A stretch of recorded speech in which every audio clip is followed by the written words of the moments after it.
বাংলায় চূড়ান্ত ভোটার তালিকা প্রকাশের দিন এবং খসড়া ভোটার তালিকা প্রকাশের দিন পিছল। কখন পিছোচ্ছে? যখন বিএলও এবং ইলেকশন কমিশনের সংঘাত রীতিমতো চরমে। একদিকে বিএলওদের অভিযোগ ইলেকশন কমিশন অতিরিক্ত চাপ দিচ্ছে তাদের, ইলেকশন কমিশনের চাপের জন্য বিএলওদের মৃত্যু হচ্ছে।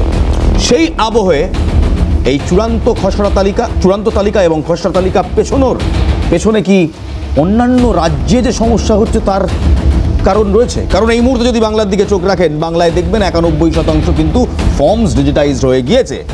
কিন্তু উত্তরপ্রদেশের দিকে চোখ রাখুন, মাত্র 60% হয়েছে। গুজরাটে 85% হয়েছে। কেরলে 73% হয়েছে। এখনো পর্যন্ত সর্বোচ্চ হার একমাত্র বাংলার, যেখানে বাংলায় 91.77% ফর্মস ডিজিটাইজড হয়ে গিয়েছে এসআইআর এর পর। তাহলে অন্যান্য রাজ্যের কারণেই কি বাংলায় পিছলো? প্রথম প্রশ্ন। দ্বিতীয় প্রশ্ন, অভিষেক বন্দ্যোপাধ্যায় বলছে এসআইআর ভেঙে পড়েছে, এসআইআর এর প্রক্রিয়া ভেঙে পড়েছে। 21-এ যে সংখ্যা নিয়ে তৃণমূল কংগ্রেস ক্ষমতায় এসেছিল, 26-এ সেই সংখ্যা তার থেকে অনেক বেশি হবে, আবার জিতবো। সরাসরি তোপ অভিষেক বন্দ্যোপাধ্যায়। এবং শুভেন্দু অধিকারী কোথাও একটি অদ্ভুত পোস্ট করছেন। তিনি বলছেন ফলতায় জাহাঙ্গীর খান নামক কোনো এক তৃণমূলের নেতা, তিনি নাকি 300 মহিলাকে 500 টাকা করে দিয়েছেন ইলেকশন কমিশনের আধিকারিকদের ওপর চড়াও হওয়ার জন্য। কে ঠিক কে ভুল? অন্যান্য রাজ্যের চিত্রটাও কেমন, আজ এই নিয়ে আলোচনা হবে। আমি ইলমাজ রয়েছি আপনাদের সঙ্গে। আমার সঙ্গে যারা রয়েছেন আসুন একবার আলাপ করে নিই। তৃণমূল কংগ্রেসের সমর্থক হিসেবে আজ রাজনৈতিক বিশ্লেষক অনির্বাণ বন্দ্যোপাধ্যায় রয়েছেন আমাদের সঙ্গে। অনির্বাণ, নমস্কার। সুপ্রিয় রয়েছেন, সুপ্রিয় ঘোষ ভারতীয় জনতা পার্টির মুখপাত্র, রয়েছেন মানব লাহা সিপিআইএম এর মুখপাত্র, এবং শক্তি মৈত্র বর্ষিয়ান রাজনীতিবিদ কংগ্রেসের মুখপাত্র আমাদের সঙ্গে রয়েছেন। প্রথমে শুরু করি এই ভোটার লিস্ট পাবলিকেশন ডিলে, অর্থাৎ খসড়া ভোটার তালিকা এবং চূড়ান্ত ভোটার তালিকা, এটা পেছোচ্ছে কবে? 9ই ডিসেম্বরের পরবর্তী 16ই ডিসেম্বর খসড়া ভোটার তালিকা প্রকাশ করছে ইলেকশন কমিশন, জানিয়ে দিয়েছে বিবৃতি দিয়ে। এবং 7ই ফেব্রুয়ারির পরিবর্তে 14ই ফেব্রুয়ারি চূড়ান্ত ভোটার তালিকা প্রকাশ করা হচ্ছে। আমি সরাসরি প্রশ্নটা রাখবো প্রথমে বিজেপির কাছে, সুপ্রিয়র কাছে। সুপ্রিয়, এই কারণটা কি বাংলায় যে সংঘাত চলছে কিংবা চলছিল, যে আবহ তৈরি হয়েছে বিএলও ভার্সেস ইলেকশন কমিশন, সেই কারণে, নাকি অন্যান্য রাজ্যে ডিজিটাইজেশনের হার এতটাই কম ইলেকশন কমিশনকে এই ডেট পেছাতে হলো? এবং এটা কি কোথাও দর্শায় না যে মমতা বন্দ্যোপাধ্যায় যে অভিযোগ বারবার করছিলেন, ঠিকভাবে এসআইআর ইমপ্লিমেন্ট করা হচ্ছে না, তড়িঘড়ি করে ইমপ্লিমেন্ট করা হচ্ছে? এটা কি তারই একটি আউটবার্স্ট কিংবা তারই একটি রিফ্লেকশন নয়? সুপ্রিয় ঘোষ, 2002 সালের যে এই এসআইআর হয়েছিল, এখানে তৃণমূল কংগ্রেস বা অন্যান্য বিরোধী রাজনৈতিক দলের পক্ষ থেকে খুব একটা বলা হচ্ছে, শুধু তৃণমূল কংগ্রেসের পক্ষ থেকে বারবার বলা হয় যে 2 বছর ধরে এসআইআর হয়েছিল, এত তড়িঘড়ি কেন করা হচ্ছে 2 মাসের মধ্যে, মাথায় ইলেকশনের আগে। দেখুন, যদি মনে থাকে সকলে, একটু অতীতকে যদি আপনারা ঘাঁটেন, তাহলে দেখবেন এই একই প্রসেস কিন্তু এইভাবেই 2002 সালে হয়েছিল। এবং এই ঘুরে ঘুরেই প্রত্যেকটা রাজ্যে, যেমন এখন 12টা রাজ্যে এসআইআর চলছে পশ্চিমবাংলার সাথে, তেমনই এইভাবেই কিন্তু 2002 সালে হয়েছিল। এবং পশ্চিমবাংলায় নিরিখে যদি দেখি, তখন তৎকালীন বামপন্থী সরকার হচ্ছে আমাদের রাজ্যে রয়েছেন। সেই সময় দাঁড়িয়ে 3.5 মাসের কাছাকাছি এসআইআর হয়েছিল, যদি আমি খুব বেশি ভুল না করে থাকি। আর 3.5 মাস লেগেছিল। হ্যাঁ, এবার আপনি বলতেই পারেন 3.5 মাসের জায়গায় আরও 1 মাস কেন তড়িঘড়ি করছেন, এইটুকু বলতে পারেন। কিন্তু 2 বছর ধরে এসআইআর হয়েছিল, এটা সর্বৈব মিথ্যে। কারণ পশ্চিমবঙ্গের এসআইআরটা 3.5 মাসের মধ্যে কমপ্লিট হয়েছিল বলে আমরা জানি। তো বিষয়টা হচ্ছে, দেখুন, এই যে আপনি বলছেন যে অন্যান্য রাজ্যে যে ডিজিটালাইজেশনের হারটা কম বা সেভাবে, দেখুন ওখানে এই উত্তেজনাটাও নেই। তাই জন্যই তো আরো প্রশ্ন, এখানে সংঘাত রয়েছে। আমরা ভেবেছিলাম এখানে বাধা পাবে ইলেকশন কমিশন কিংবা এখানে বেগ পাবে। দেখা যাচ্ছে এখানে 7,29,348টি এনুমেরেশন ফর্ম ডিজিটাইজড হয়ে গিয়েছে। মোট ভোটার উইচ ইজ 91.77%। খুব ভালো। উত্তরপ্রদেশ, যেখানে তথাকথিত কোনো সংঘাতই নেই, সেখানে 60.19% হয়েছে। মানে মানুষ হয় দিচ্ছেন না, নাহলে বুঝতে পাচ্ছেন না, নাহলে কাজ হচ্ছে না। এই অভিযোগ তো বিহারের বেলাও উঠেছিল, যে মানুষ বুঝতে পারছেন না, হঠাৎ করে চাপিয়ে দেওয়া হচ্ছে, নতুন ভোটাররাও কিছু বুঝে উঠতে পারছেন না, 2002 নাম কী করে খুঁজে পাবে। তো সুতরাং সবাই খুঁজে পেয়েছেন, ভোটও দিয়েছেন, ভোটদানের হারও হয়েছে, এবং ভোটের সময় কোনো অশান্তিও হয়নি বিহারে। তো আমার মনে হয় না যে এরকম কোনো সরলীকরণ টানা উচিত। বাংলায় কি হচ্ছে ব্যাপার? মানে সুপ্রিয়, আমরা কোনো সরলীকরণ টানছি না। আমরা যদি একেবারে ইলেকশন কমিশনের দেওয়া তথ্য দেখি, ইলেকশন কমিশন বলছে 29শে নভেম্বরের মধ্যে 91.77% ফর্ম ডিজিটাইজড হয়েছে বাংলায়।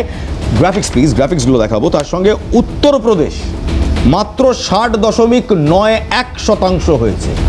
উত্তরপ্রদেশে মাত্র 60.91% হয়েছে, গুজরাটে 85% হয়েছে, মধ্যপ্রদেশে 89% হয়েছে, কেরলে 73% হয়েছে, তামিলনাড়ুতে 81, ছত্তিশগড়ে 83, আন্দামান নিকোবর ইউনিয়ন টেরিটরি 80.28। তাতে কি সমস্যা কোথায়? মানে আপনি কি বলতে চাইছেন? কাজ তো অনেক দ্রুত এগোচ্ছে বাংলায়। পশ্চিমবঙ্গের সাথে একই হারে অন্যান্য রাজ্য একদম মানে পারস্পরিকভাবে চলতে থাকবে এরকম চাইছেন আপনি? নাই হতে পারে, তাতে অসুবিধা কি? তৃণমূল কংগ্রেস দেখুন, আসলে সত্যি কথা বলতে ইলেকশন কমিশনকে যে প্রশ্নগুলো আপনারা করে উত্তর তাদের থেকে পাওয়ার কথা, সেগুলো আপনারা বিজেপিকে প্রশ্ন করছেন, এবং এক একজন নেতা এক একজন মুখপাত্র এক রকম উত্তর দিচ্ছে, এবং কার্যত তারা যে এসআইআর দিয়ে ভেবেছিল বিআরের পর বাংলা জয় করবে, এখন সেই এসআইআর তাদের গলার কাঁটা হয়ে গেছে। আপনারা জানেন, মূলত মতুয়া মানুষজন, তাদের মধ্যে বিজেপির যে প্রভাব, তাদেরকে তারা যে ভোট ব্যাংক হিসেবে ব্যবহার করেছে, একের পর এক নির্বাচন জিতেছে, আজকে মূলত এই এসআইআরের কারণে সেই মতুয়া মানুষজনের মধ্যে, ভাই বোনেদের মধ্যে যে পরিমাণ আতঙ্ক তৈরি হয়েছে, তার ওপর ওই যাকে বলে বোঝার ওপর শাকের আটি, শান্তনু ঠাকুর ডিটেনশন ক্যাম্পের কথাও বলে দিয়েছেন। এই অবস্থায় দাঁড়িয়ে এসআইআর যেটা হওয়ার কথা ছিল ভোটার তালিকা পরিমার্জন, কার্যত দাঁড়িয়ে গেছে নাগরিকত্ব যাচাইয়ের প্রক্রিয়া, যেটা করবার কোনো রকম কনস্টিটিউশনাল লিগাল ক্ষমতা ইলেকশন কমিশনের একেবারেই নেই। কারণ ইলেকশন কমিশন তাদের কাজ করার কথা পিপলস রিপ্রেজেন্টেটিভ অ্যাক্ট দিয়ে, সেইখানে কোথাও নাগরিকত্ব যাচাইয়ের কোনো প্রভিশন নেই। অথচ পলিটিক্যাল ভেন্ডেটার জায়গা থেকে, পলিটিক্যাল এজেন্ডার জায়গা থেকে যখন একটা সিম্পল অ্যাডমিনিস্ট্রেটিভ প্রসিজিয়ার হওয়ার কথা ছিল এই ভোটার তালিকা পরিমার্জন, সেটাকে বিজেপি নেতারা, আপনারা খেয়াল করে দেখুন, এসআইআরকে কেন্দ্র করে পশ্চিমবঙ্গকে টার্গেট করে যে পরিমাণ 1 কোটি মানুষের নাম বাদ যাবে, 1.5 কোটি মানুষের নাম বাদ যাবে করে যে পলিটিক্যাল ন্যারেটিভ চলেছে, এটা আর কোনো রাজ্যের ক্ষেত্রে হয়নি। যদিও কাজের চাপে বিএলএদের আত্মহত্যা বা মৃত্যুর ঘটনা কিন্তু বিজেপি শাসিত ডবল ইঞ্জিন রাজ্যগুলিতেও হয়েছে। অথচ এই এনিউমারেশন ফর্ম প্রক্রিয়া, ভর্তি করার প্রক্রিয়া, ডিজিটাইজ করার প্রক্রিয়া, আপনার তথ্যই আপনি জানিয়ে দিয়েছেন, ইলেকশন কমিশনের দেওয়া তথ্য, সবচেয়ে এগিয়ে রয়েছে কারা? না, পশ্চিমবাংলা। অর্থাৎ 1.5 কোটি মানুষ তো দূরের কথা, এখনো পর্যন্ত মৃত ভোটার বা এদিক ওদিক শিফট হয়ে যাওয়া ভোটারদের সংখ্যাটা ধরলে আনুমানিক 7 থেকে 8 লক্ষের সংখ্যা ইলেকশন কমিশন জানাচ্ছে, যার মধ্যে 6 লক্ষ মতো মৃত ভোটার। এবার এখানে আমি একবার আমি মানবকে নিয়ে আসবো। মানব বিরোধী দলে রয়েছে, শাসক দলের কেউ নয়, শাসক শিবিরেরও কেউ নয়, কারণ তারা রাজ্যটাকে শাসন করেছিল 2011 অবধি। এই মুহূর্তে বিরোধিতায় রয়েছে। মানব যদি একেবারে খোলা চোখে, খালি চোখে, কোনো চশমা না পড়ে ইলেকশন কমিশনের এই ডেটাতে চোখ বোলানো যায়, বাংলায় কাজ আরও দ্রুততার সাথে হচ্ছে, আরও বেশি হচ্ছে। যেখানে উত্তরপ্রদেশের মতো একটি রাজ্য, আমি মেনে নিচ্ছি উত্তরপ্রদেশ একটি বৃহৎ রাজ্য, ডাবল ইঞ্জিন রাজ্য, 60% হয়েছে। তাহলে প্রসেসটা আটকাচ্ছে কোথায়? দেখো, আমি একটা পরিষ্কার কথা বলি, সেটা হলো প্রথমত 34 বছর আমরা শাসন করিনি, ওটা পরিচালনা করেছিলাম মানুষের দেওয়া রায়কে শ্রদ্ধার সাথে মাথা পেতে গ্রহণ করে। 1, 2 হচ্ছে উত্তরপ্রদেশ আর বাংলায় আমরা বামপন্থীরা প্রথম দিন থেকে যে কথা বলেছি, আজকেও সে কথা বলছি। এখানে আজকে যে যতই সাধু সাজুক, মানে তৃণমূল কংগ্রেস হোক, বিজেপি হোক, দুজনের কাছেই গলার কাটার মতন হয়ে গেছে। প্রথম দিন থেকে এরা যে কাজটা করেছে, মানুষকে উস্কিয়েছে যে এসআইআর, আসলে প্রথম দিন থেকে যদি এটা বোঝানোর কাজটা করতো সঠিকভাবে যে এসআইআর কোনো নাগরিকত্ব দেওয়া বা নাগরিকত্ব কেড়ে নেওয়া নয়। এসআইআর মানে হচ্ছে স্বচ্ছ একটা ভোটার তালিকা প্রকাশ, যার ওপর নির্ধারণ করে আগামী দিনের নির্বাচন অনুষ্ঠিত হবে। এরা সেটা বোঝায়নি। এরা প্রথম দিন থেকে বুঝিয়েছে আপনার ভোটার লিস্ট থেকে নাম চলে যাবে, আপনার নাম বাদ যাবে, আপনাকে তাড়িয়ে দেওয়া হবে, আপনাকে এই দেশে রাখতে দেওয়া হবে না, আপনি এই দেশের নাগরিক না। মানুষ আতঙ্কিত হয়ে পড়লো। তারপর কাজের বোঝা চাপিয়ে দেওয়া হলো। সেই বোঝার চাপ যখন বইতে পারলো না, দেখলো যে উল্টো দিকে তাদের কাছে বুমেরাং হয়ে ঘুরে আসতে আরম্ভ করলো। এখন এরা সাধু সাজতে আরম্ভ করলো। কিন্তু আমরা বামপন্থীরা প্রথম দিনকেও যে জায়গায় দাঁড়িয়েছিলাম, আজকেও সে জায়গায় দাঁড়িয়ে আছি।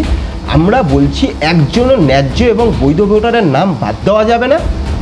এগুলো মানব আমরা এগুলো জানি। আমার প্রশ্নটা খুব সহজ। আমার প্রশ্নটা হচ্ছে যে এই যে মানব, আমার প্রশ্ন হচ্ছে এই যে দিনক্ষণ পেছোচ্ছে, এটার কারণ কি? নির্দিষ্ট সময় কাজ শেষ হচ্ছে না, তাই জন্যই তো ডিলে হয়। ডেডলাইন কখন শিফট হয়?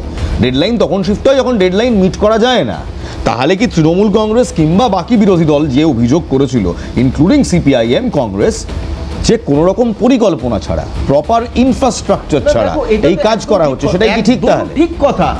2002 পরে 2025, মানে মাঝখানে 23টা বছর এসআইআর এর কাজ হলো না, জনগণনার কাজ হলো না ভারতবর্ষের। তো এত দিনের কাজের একটা বোঝা হঠাৎ করে মনে হলো রাত্রেবেলা ঘুম থেকে উঠে, না এবার আমাকে কিছু একটা করে দেখাতে হবে, আর সকালবেলা ঘুম থেকে উঠেই আমি দৌড়াতে আরম্ভ করলাম। কোনো পদ্ধতি নেই। মানে আপনি যদি একটা বাড়ি তৈরি করেন, প্রথমে তো বাড়ির ভিতটা আপনাকে দিতে হবে, নাহলে আপনার গোটা বাড়িটা দাঁড়াবে কি করে? ঠিক সেই কাজটাই হলো। এই নির্বাচন কমিশন কোনো ভিত দিল না, তার উপর দাঁড়িয়ে থেকে বললো এসআইআর হবে। বেশ, আমি একবার শক্তিদার কাছে যাবো। শক্তিদার, রাস্ট প্রসেস কি তড়িঘড়ি করা? এই যে বিএলও এবং এটা ডাবল এডেড সোর্ড, কারণ যদি আপনি বলেন রাশ প্রসেস, তাহলে কিন্তু কোথাও আপনাকে এটাও স্বীকৃতি দিতে হবে যে বিএলওরা যে অভিযোগ করছে কাজের অতিরিক্ত চাপের, রাশ প্রসেস হলে সেটা একেবারে ইট স্ট্যান্ডস। দেখো, আমি প্রথম দিন যেটা বলেছি আজও সেটা বলছি, এবং সেটা পরবর্তীকালে নির্বাচন কমিশন আস্তে আস্তে ডেডলাইন থেকে সরে যাচ্ছে। আর্টিকেলসে ভারতবর্ষের নাগরিকত্ব 350 ধারায় যে অটোনমাস বডি নির্বাচন কমিশন, তারা নাগরিকত্ব দেবে, একটা স্কুল টিচার গিয়ে এনুমারেশন ফর্ম দেবে, এটা কিন্তু কোথাও লেখা নেই। ইলেকশন কমিশন কিন্তু দাবিও করছে না তারা নাগরিকত্ব না, দিচ্ছে। আমি বলছি, আমাকে বলতে দাও। আজকে কথা হচ্ছে যে যেটা একটা জিনিস, যে কোনো প্রসেস একটা সময়ের দরকার, সময় না হলে সে, তুমি বলছো যে 91.77% ডিমোনাইজড হয়ে গেছে অন্যান্য রাজ্যের তুলনায়। একসঙ্গে প্রায় 12টা রাজ্যে এই এসআইআর প্রসেস চালু হয়েছে। তাহলে আমার কথা হচ্ছে যে আমরা বলেছিলাম যে 3টে দাবি করেছিলাম, যে প্রকৃত ভোটার, স্বচ্ছ ভোটার তালিকা বের করতে হবে, কোনো প্রকৃত ভোটারের নাম বাদ যাবে না, যেখানে ডুপ্লিকেট ভোটার আছে সেটা কেটে বাদ দেওয়া হোক, মৃত ভোটারদের আইডেন্টিফাই করে তাদের এলিমিনেট করা হোক, এবং পরিষ্কার 6 নম্বর, 7 নম্বর এবং 8 নম্বর যারা 2002-03 কাজ করেছে, যখন ছিল তখন আমরা নতুন ভোটার 6 নম্বর, 7 নম্বর হচ্ছে স্থানান্তর, 8 নম্বর হচ্ছে অবজেকশন। এই 3টে হচ্ছে ইলেকশন কমিশনের কাজ। হঠাৎ ইলেকশন কমিশন এনুমারেশন ফর্ম দিয়ে বাজারে ছেড়ে দিল এবং মানুষের মধ্যে একটা আতঙ্ক তৈরি হলো। আজকে অন্যান্য রাজ্যের সঙ্গে এ রাজ্যে এবং দুটো রাজনৈতিক দল, তৃণমূল কংগ্রেস এবং ভারতীয় জনতা পার্টি, একটা ত্রাসের সঞ্চার করলো। কেউ বলল যে আপনাদের নাম কেটে বাদ দেওয়া হবে, কেউ বলল যে আপনারা যদি সঠিক প্রমাণপত্র না দেখাতে পারেন, 2002-এর সঙ্গে যদি খসড়া তালিকার মিল না থাকে তাহলেও কেটে, তাহলে নাগরিকত্ব কেড়ে নেওয়ার অধিকার নির্বাচন কমিশনের আছে কি নেই, সেটা আমার প্রশ্ন। এবার আমার এখানেই একটা প্রশ্ন, আমরা ছোট্ট বিরতি নেব, বিরতির পর ফিরে আসবো, কিন্তু বিরতিতে যাওয়ার আগে একটা প্রশ্ন হচ্ছে, মানে গত প্রায় 12-13 মিনিট ধরে আমরা যা শুনলাম তাতে আম জনতার কিছুই হলো না, কোনো উপকার হলো না। সবাই নিজেদের ন্যারেটিভে নিজেদের লাইন মতো পার্টির শিখিয়ে দেওয়া বুলি আওড়ালেন। কিন্তু মেন যে প্রশ্ন, এই ডিলে কেন? প্লিজ, থ্যাংক ইউ শক্তিদা। এই ডিলে কেন? মানুষ বিভ্রান্ত। প্লিজ শক্তিদা, আমি আপনাকে সময় দেব। মানুষ বিভ্রান্ত, মানুষ জানতে চায় এই 23 বছর পর এসআইআর হচ্ছে, ব্যাপারটা কি? এটা কি নাগরিকত্ব? না, একেবারে নয়। ইলেকশন কমিশনের নাগরিকত্ব দেওয়ার কোনো অধিকারই নেই, এবং নাগরিকত্ব যাচাই হচ্ছেও না, হচ্ছে ঝাড়াই বাছাই, স্বচ্ছ ভোটার তালিকা তৈরি, এবং শুধু বাংলায় হচ্ছে না, ভারতের একাধিক রাজ্যে হচ্ছে। তাহলে পিছলো কেন রাষ্ট্র প্রসেস? অভিষেক বন্দ্যোপাধ্যায় কিন্তু বলছেন বাংলায় মুখ থুবড়ে পড়েছে এসআইআর, জিতবে তৃণমূল আরও বেশি সংখ্যা সিট নিয়ে। অভিষেক বন্দ্যোপাধ্যায় বলছেন বাংলায় এসআইআর মুখ থুবড়ে পড়েছে, শুধু মুখ থুবড়ে পড়েইনি, তৃণমূল কংগ্রেস জিতবে, আরও বেশি আসন নিয়ে জিতবে। ইসি, ইডি, সিবিআই, আইটি সমস্ত রকম সরকারি মেশিনারি ব্যবহারের পরেও বিজেপি জানে বাংলায় বিজেপি আবার হারবে। কথা অভিষেক বন্দ্যোপাধ্যায়ের, সেই এক্সপোস্ট আপনাদের দেখাচ্ছি। এর পাল্টা আমরা সুকান্ত মজুমদারকে প্রশ্ন করেছিলাম যে কি বলবেন, তৃণমূল কংগ্রেসের সেকেন্ড ইন কমান্ড, তিনি বলছেন বাংলায় বিজেপি হারবে, মুখ থুবড়ে পড়েছে এসআইআর। সুকান্ত মজুমদারের বক্তব্য এবং দিলীপ ঘোষের বক্তব্য পরপর শোনাবো। আসবে সে তো বাংলার জনগণ ঠিক করবে, এখনই তো ফোরকাস্ট করার দরকার নেই। উনি অনেক কিছুতে স্পেশালিস্ট, আমরা জানতাম, কয়লা, বালি, সিমেন্ট টিমেন্ট, জ্যোতিষীও পড়েছেন, জ্যোতিষশাস্ত্র পড়েছেন, এটা তো জানতাম না। দ্বিতীয় কথা হচ্ছে সত্যি কথাটা সত্যি করে বলতে বলুন না, দম থাকলে সত্যি কথা বলুন। বিএলওদেরকে যে 18,000 টাকা করে দেওয়ার কথা নির্বাচন কমিশন বলেছিল, সেটা তৃণমূল কংগ্রেস এই সরকার দিয়েছে কি দেয়নি? হ্যাঁ নাতে উত্তর, সাদা আর কালো তো, এখানে তো ভেগ জায়গা নেই। ভেগ কথা বলছেন কেন? দম থাকলে এত বড় বড় কথা বলেন, এইটুকু বলতে পারছেন 18,000 টাকা দিইনি, নেই সরকারের কাছে টাকা, ভান্ডার খালি। তো এটা স্বীকার করতে অসুবিধে কোথায়? কর্মীদের মনোবল বাড়াবার জন্য অভিষেকবাবু এসব বলছেন, কি পাবে সেটা তো পাবলিক ঠিক করবে। যেভাবে এসআইআরের পরে দেখা যাবে যে হাড়পাঁজর বেরিয়ে যাবে, ভোটার পাবে না খুঁজে, সেই জন্য ফর্জি ভোটারকে ধরে রাখার চেষ্টা হচ্ছে। যদি এত কনফিডেন্স আছে তাহলে এসআইআর বাধা দিচ্ছেন কেন, উৎপাত করছেন কেন, পার্টির লোকেদের মিছিল করাচ্ছেন কেন? তার মানে ওনাদের ভয় আছে, যেটা বলছেন ব্যাপারটা উল্টো আছে। আপনাদের আরও একবার শোনাবো সুকান্ত মজুমদার তার বক্তব্যটি, আরও একবার শুনুন। আসবে শুধু বাংলার জনগণ ঠিক করবে, এখনই তো ফোরকাস্ট করার দরকার নেই। উনি অনেক কিছুতে স্পেশালিস্ট, আমরা জানতাম, কয়লা বালি সিমেন্ট টিমেন্ট, জ্যোতিষীও পড়েছেন, জ্যোতিষশাস্ত্র পড়েছেন, এটা তো জানতাম না।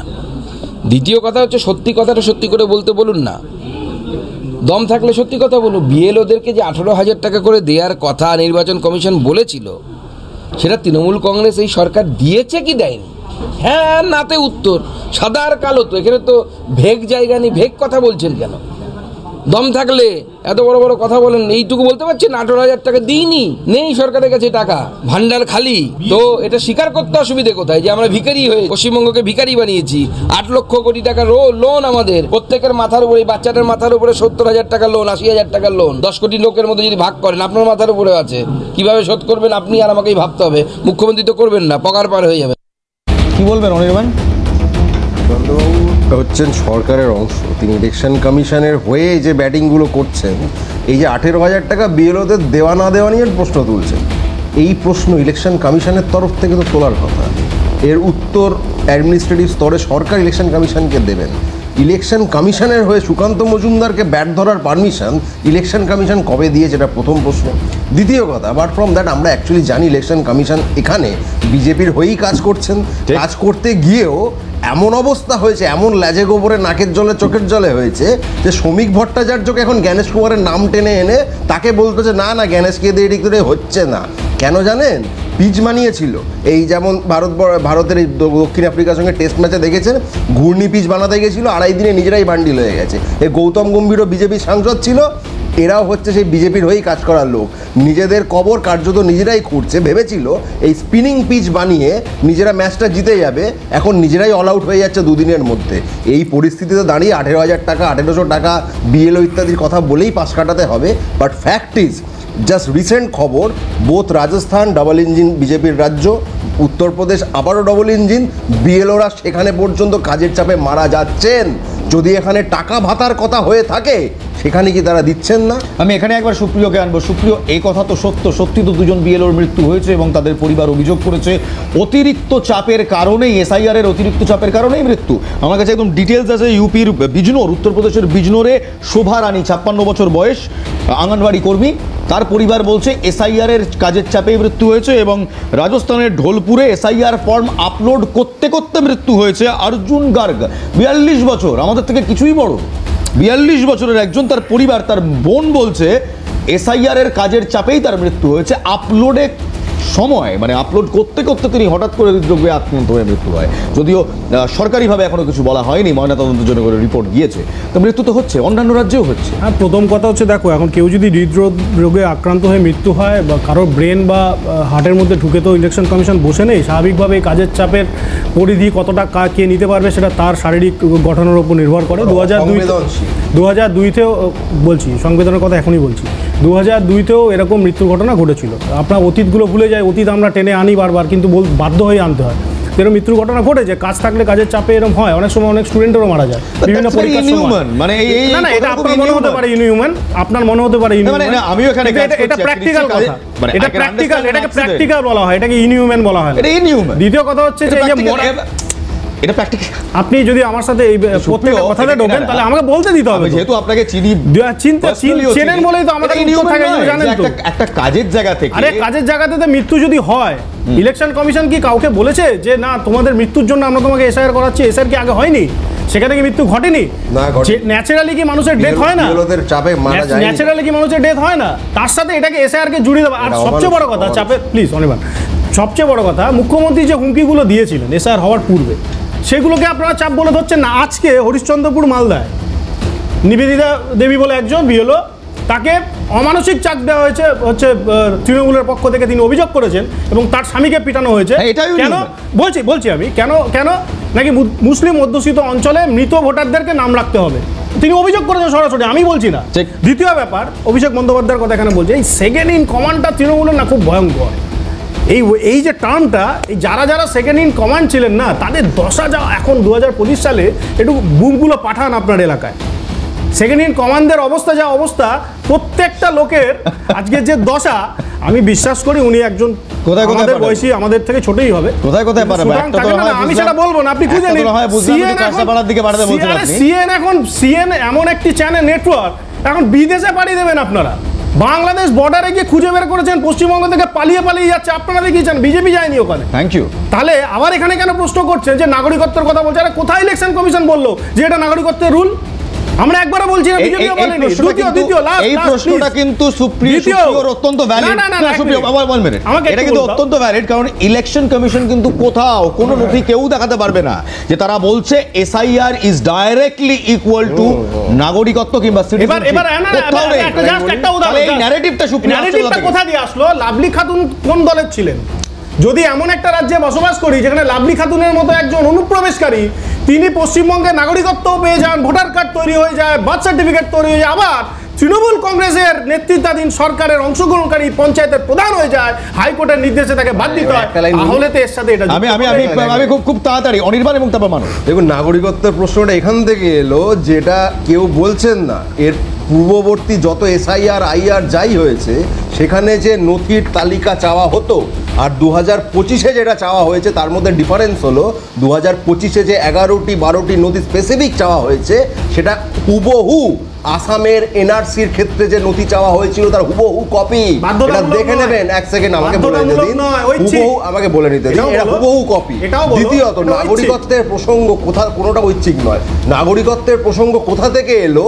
আপনাদের মন্ত্রী শান্তনু ঠাকুর তিনি বলেছেন এসআইআর এর পর 1 কোটি নাম কাটা যাবে, ডিটেনশন সেন্টারে ভরে যারা অনুপ্রবেশকারী তাদের নাম বাদ যাবে। আমিও বলছি, তার মানেটা কি হলো? যারা পশ্চিমবঙ্গের নাগরিক নয়, হ্যাঁ, যারা মতুয়াদের নাম কাটা যাচ্ছে, ভোটার কার্ড কি করে পায়? মতুয়াদের নাম কাটা যাচ্ছে। আপনারা মতুয়া কার্ড একটু শান্ত হন, আমি একটু মানব এবং সভ্যতার বক্তব্য শুনবো। আচ্ছা, বেশ নামটা বলুন। আমি একটু অনুরোধ করব। দেখুন, সিএএ কিন্তু এই মুহূর্তে আমাদের আলোচ্য বিষয় নয়, এবং বাংলায় এই মুহূর্তে সিএএ লাগুও করা হয়নি। এটা যেভাবেই বলুক, এটাই কিন্তু ধ্রুব সত্য। ইলেকশন কমিশন সিএএ কিংবা সিটিজেনশিপের প্রমাণ যাচাই করছে না, তারা স্বচ্ছ ভোটার তালিকার জন্য ভোটার লিস্টের রিভিশন করছে, স্পেশাল ইন্টেন্সিভ রিভিশন। কিন্তু আমার প্রশ্ন হলো, তাহলে কেন 1000টা সিএএ ক্যাম্প করার কথা বিজেপি ঘোষণা করলো, এবং কোথায় ঘোষণা করলো? সীমান্তবর্তী এলাকায়। দ্বিতীয়, কেন এই এসআইআরকে সামনে রেখে সিএএর জুজু আবার বার করে আনা হচ্ছে, বিশেষ করে মতুয়া সম্প্রদায়ের জন্য যে ভোট তৃণমূল বিজেপি দুজনেই পায়? তৃতীয়, কেন তৃণমূল কংগ্রেসের পক্ষ থেকেও এই ন্যারেটিভ করা হচ্ছে যে বাঙালিদের বাংলাদেশি বলে এইখান থেকে বিতাড়িত করা হবে? এই ন্যারেটিভগুলো কিন্তু একটাও ইলেকশন কমিশনের কোনো খসড়ায়, কোনো প্রেস কনফারেন্সে, কোনো রকম গেজেটেড নোটিশে নেই। মানবলা, আলোচনাটা মজার জায়গায় চলে গেছে। প্রথমত সুপ্রিয়র একটা কথায় আমি এক্ষুনি বিরোধিতা করছি। সুপ্রিয় যে কথাটা বললো, যে সুপ্রিয় যে বিজেপি করে একদম প্রমাণ দিয়ে দিয়েছে, কোনো সন্দেহ নেই। কারণ বিজেপিকে আমরা আগাগোড়াই বলেছি, না একটু সন্দেহ থাকলেও থাকতে পারে, কারণ বিজেপি তৃণমূলের পার্থক্য তো পাওয়া যায় না, ভোট আসলে বোঝা যায়। তো সন্দেহটা মিটে গেল কোথাও, যে বিজেপিকে যে আমরা শ্রমিক বিরোধী বলি তার একদম প্রমাণ। কারণ শ্রমিক মৃত্যু, আমি কিন্তু ভাই তোমার বলার সময় বলিনি, কিন্তু এই বিজেপি তো শ্রম কোডটা নিয়ে শ্রম কোডে কতটা 6 দিনে 48 ঘন্টা কাজ করার শ্রম কোড তো এই বিজেপির। হ্যাঁ, সেটাই তো বলছি, শুধু 48 ঘন্টা কাজ নয়, তাতে মোট টাকা হাতে কিভাবে পাবে সেটাও বিজেপির তৈরি করা। আর এই শ্রম কোডের চাপে প্রাইভেট অফিসগুলোতে প্রাইভেট কর্মীদের কি পরিস্থিতি হচ্ছে সেটাও দেখতে পাচ্ছে গোটা দেশের মানুষ, তাতেও আত্মহত্যার সংখ্যাটাও খুব কম নয়। কাজের প্রেশারে। তো যারা চাইছে যে কাজের প্রেশারে মানুষ মরে যাক, তো যদি মরে যায় সেখানে যদি এসআইআর করতে গিয়ে 2-4 জন বিএলও যদি চলে যায়, এতে কষ্ট পাওয়ার কি আছে? মানে আমার কথা না, এটা বিজেপির কথা।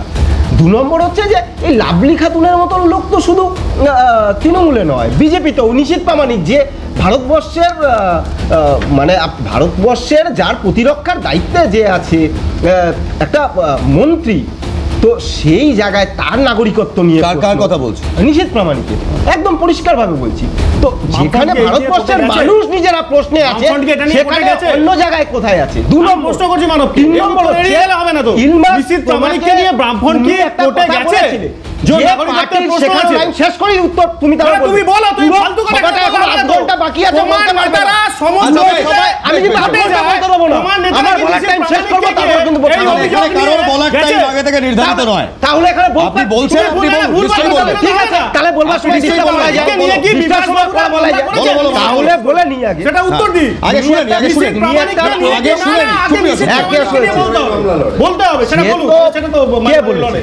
নিশীথ প্রামাণিক সোজাসুজি প্রশ্ন আছে আপনাদের কোর্টে, আপনাদের তো হ্যাঁ, তা আপনাদের এজেন্ট বসে আছে। আমি আবার সত্যিটা বলতে যাব। 2 নম্বর কথা হচ্ছে, 2 নম্বর না, আমি শেষ করব, আমি শেষ করব, থামতে হবে, শেষ হয়ে গেছে, আমরা এর রাখবো না। তাহলে সত্যিটা পুরো সবাই সত্যিটা একটা ইন্টারাপ্ট করব। খুব সহজ জিনিস, এটা কোনো কাদা ছাড়াছুড়ি নয় এবং এরকম মন্তব্য করবেন না। সত্যিটা খুব সহজভাবে প্রশ্নটা করেছিল পার্টি লাইনের, সেখানে কথা আমরা বলছি কিনা সেই উত্তরটাও নিতে হবে। 2021 সালে বিধানসভা নির্বাচনের সময় আমরা মাথায় করে নিয়ে গিয়ে নির্বাচন কমিশন অফিসে অবৈধ ভোটারের তালিকা দিয়েছি।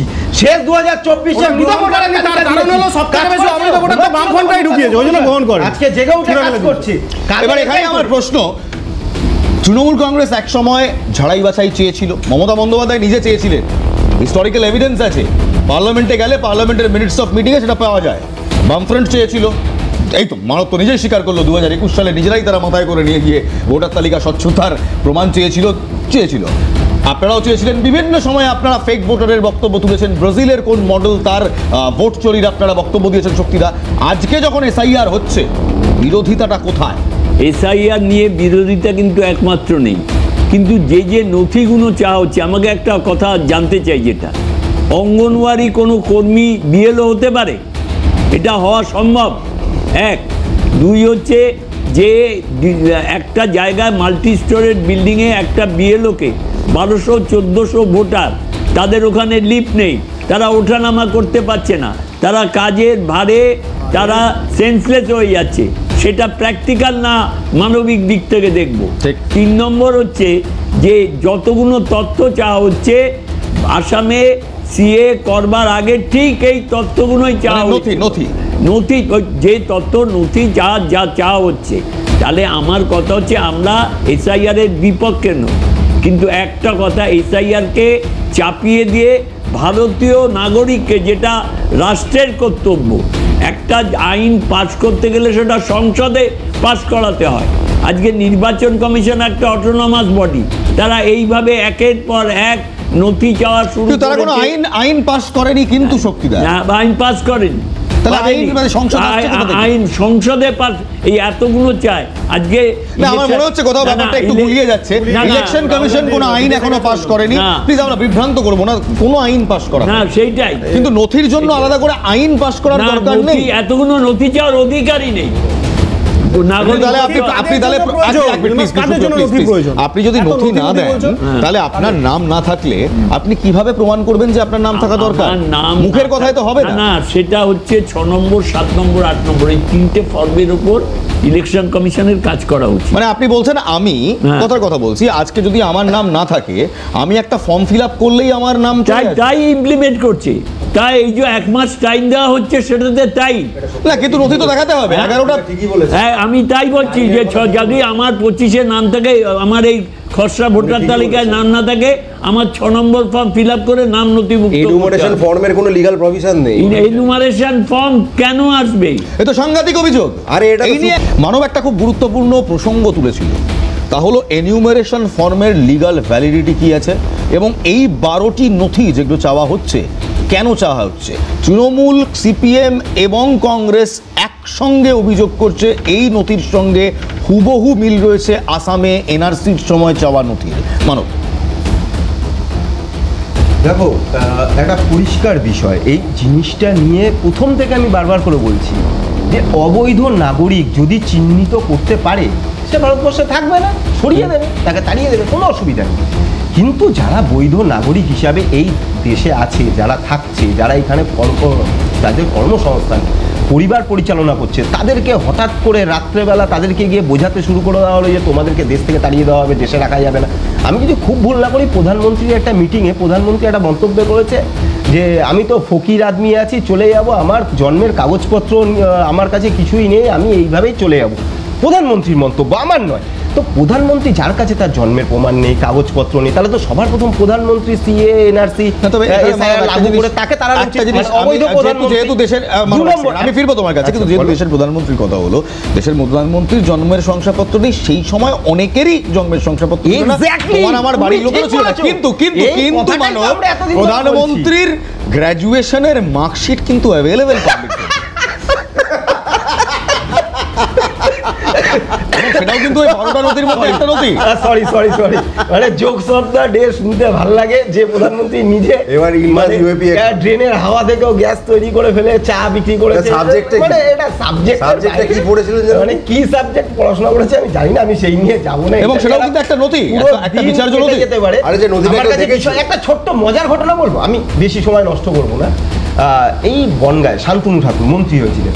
শান্তনু ঠাকুর সিএতে যখন সবাই নাম জমা দিচ্ছিল, শান্তনু ঠাকুর একদিন হঠাৎ করে বললো আমি সিএতে আমার নাম সবার আগে তালিকাভুক্ত করবো, ফর্ম ফিল আপ করেছিলেন আমার কাছে। হ্যাঁ করেছে, আমি সেটাই তো বলছি।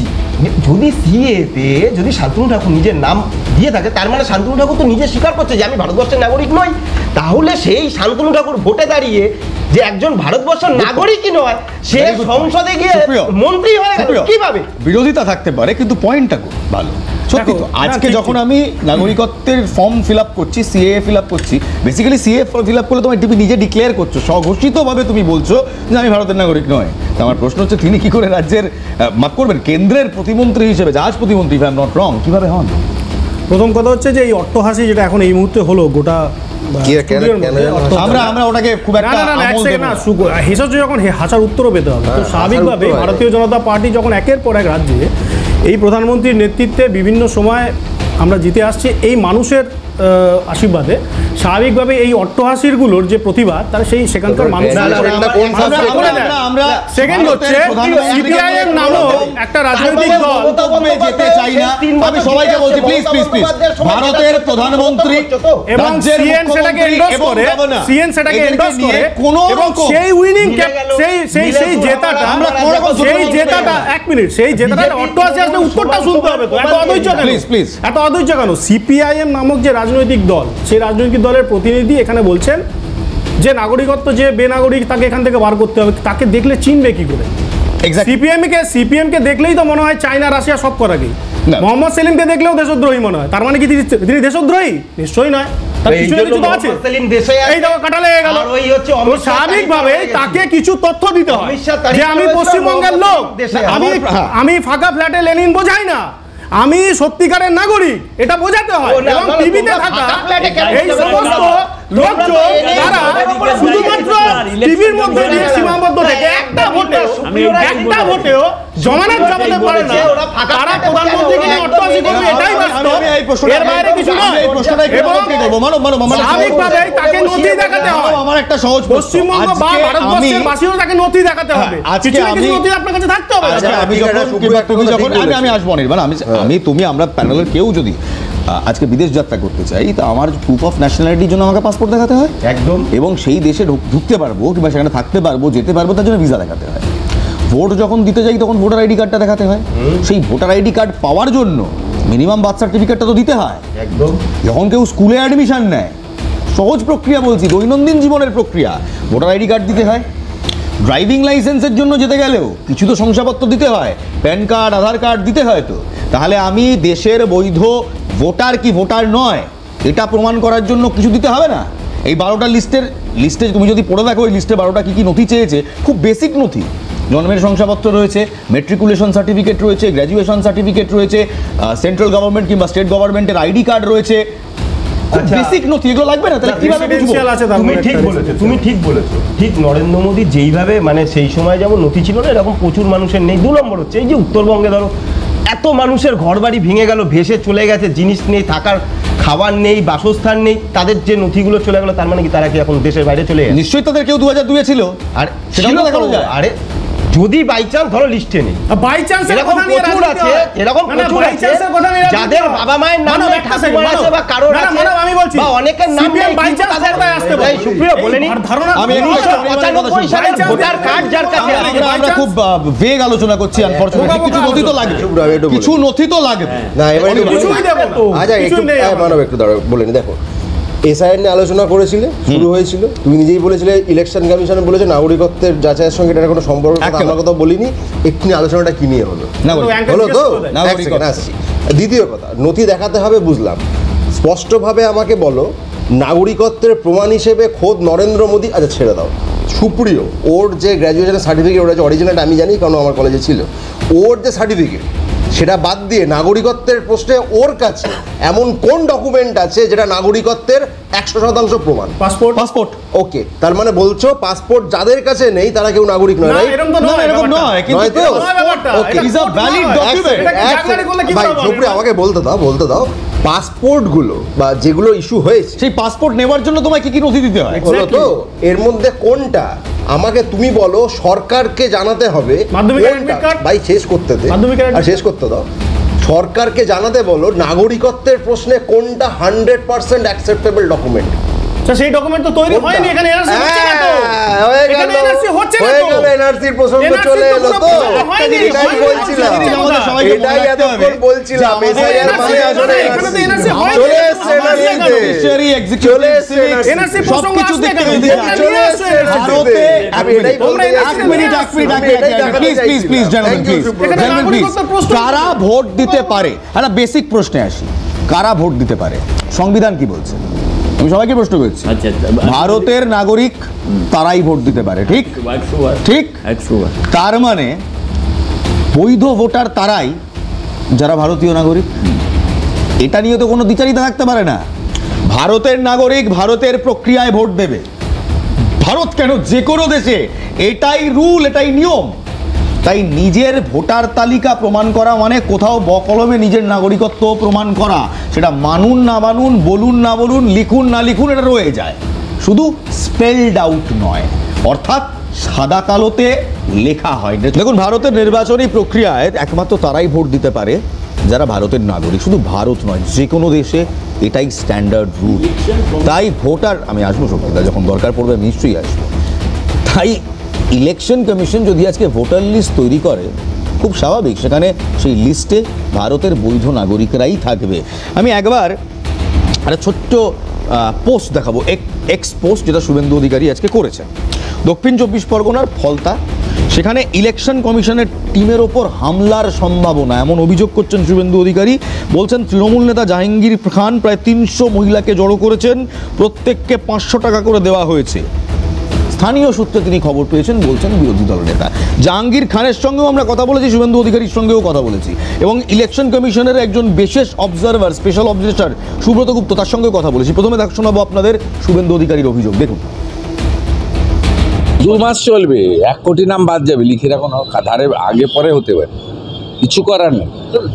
ওরা যে কায়দা করে এই যে ফলতার যে ভিডিওটা ফাঁকা খাতা দিয়ে সানু বক্সি সব বিএলওদের বলেছে ফর্ম দিয়ে যান, আমরা ডিজিটাইজ করছি। ওখানে কাঁপছে জাহাঙ্গীরের বই বিএলওরা।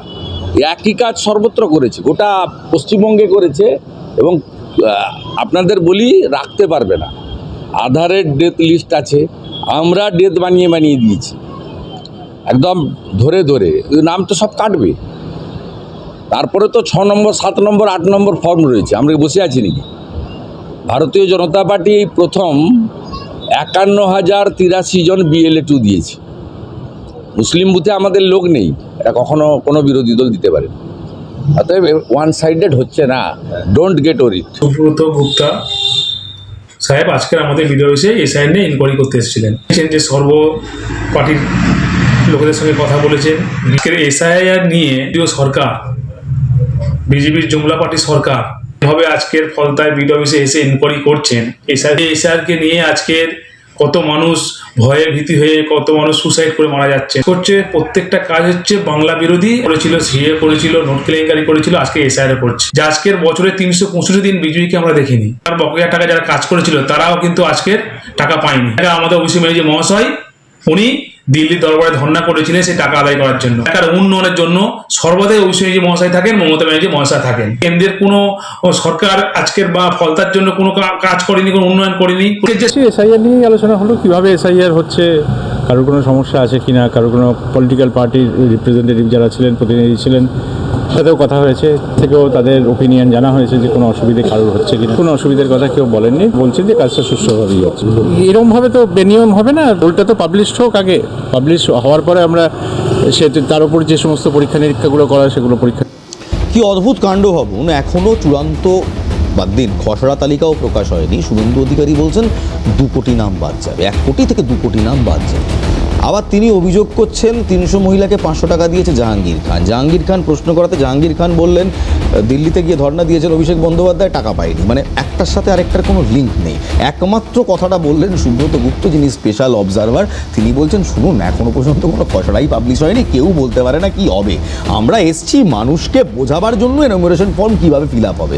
সরকারি আধিকারিক উনি নিজের কাজটা নিজের মতো করেছেন, ঠিকভাবে করেছেন, বলে চলে গেছেন। রাজনৈতিক পর্যায়টা বুঝতে পারলাম না, একজন কোথা থেকে, মানে সুকান্ত মজুমদার ঠিক যেভাবে বলছিলেন কীভাবে অভিষেক বন্দ্যোপাধ্যায় ভবিষ্যৎবাণী করছেন, ঠিকভাবে আমাদেরও প্রশ্ন আজকে শুভেন্দু অধিকারী কীভাবে বলে দিচ্ছেন যে 2 কোটি নাম বাদ যাবে। এবং দ্বিতীয় জাহাঙ্গীর বাবু, এই জাহাঙ্গীর খান যার নামে অভিযোগ, নিজের বিরুদ্ধে অভিযোগ অস্বীকার করা তো দূরের কথা, তিনি কোথায় চলে গেলেন, কেন্দ্র কোন টাকা দেয়নি, কেন দেয়নি, কিভাবে, মিল পাচ্ছি না, রাজনীতির দিক বুঝতে পারছি না। এসআইআর যেন সমস্ত কিছুকে ধূলিসাৎ করে একটা অদ্ভুত অবয়ব তৈরি করেছে। অনির্বাণকে দিয়ে শুরু করবো। অনির্বাণ, দেখুন ইলমাজ, আপনার বিরুদ্ধে যদি কেউ এখন অভিযোগ করে আপনি অফিসের গাছ থেকে আম চুরি করেন, আপনি কি সেটা উত্তর দিতে সময় নষ্ট করবেন? হ্যাঁ, ওই অভিযোগটা যেমন আপনার, এই অভিযোগটা তো আম চুরির নয়। আরে শুভেন্দু অধিকারীর কথার অবান্তরতা এরকমই। ওই যে কথা উনি বলেছেন 300 মহিলাকে 500 টাকা ইত্যাদি, তার থেকে বেশি বিশ্বাসযোগ্য যে আপনি গাছে উঠে আম চুরি করছেন। সুতরাং এটা এতটাই বেকার ফালতু একটা বিরোধী দলনেতার জায়গা থেকে বলা এত অবান্তর কথা যে তিনি একটা সাংবিধানিক পদে আছেন। দেখুন, তার ব্যক্তিগত রাজনৈতিক জায়গার কথা নয়, তার সাংবিধানিক পদকে আমরা সম্মান জানাই, যে কোনো সাংবিধানিক পদকে আমরা সম্মান জানাই।